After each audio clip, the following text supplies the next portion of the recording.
Can you explain capital gains on houses? If you have ever sold a house, you might have wondered about capital gains. So, what exactly are capital gains on houses? Simply put, capital gains are the profits you make when you sell a property for more than what you originally paid for it. This profit is considered taxable income, and you will need to pay capital gains tax on it. Let's break it down. When you sell your house, you look at the sale price and compare it to your original purchase price.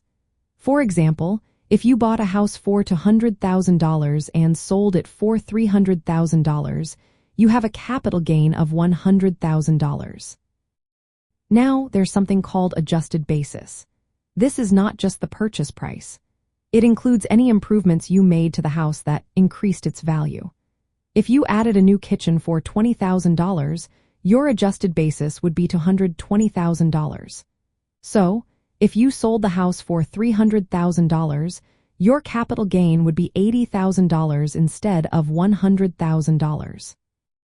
There are two types of capital gains, short-term and long-term. Short-term capital gains happen when you sell a property after holding it for less than 1 year. These gains are taxed at ordinary income tax rates, which can be higher.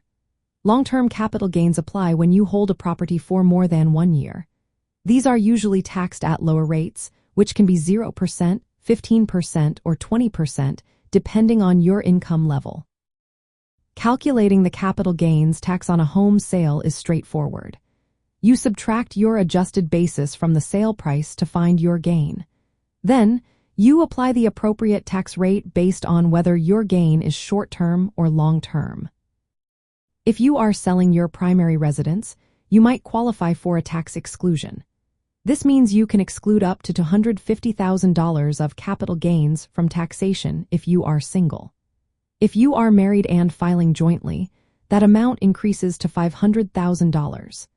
To qualify, you need to have lived in the house as your primary residence for at least 2 of the 5 years before the sale.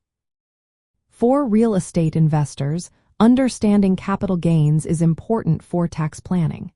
It can help you plan your tax obligations and potentially reduce your tax liability. You might consider timing your sales strategically or using tax-deferred exchanges, like a 103,001 exchange, to defer taxes.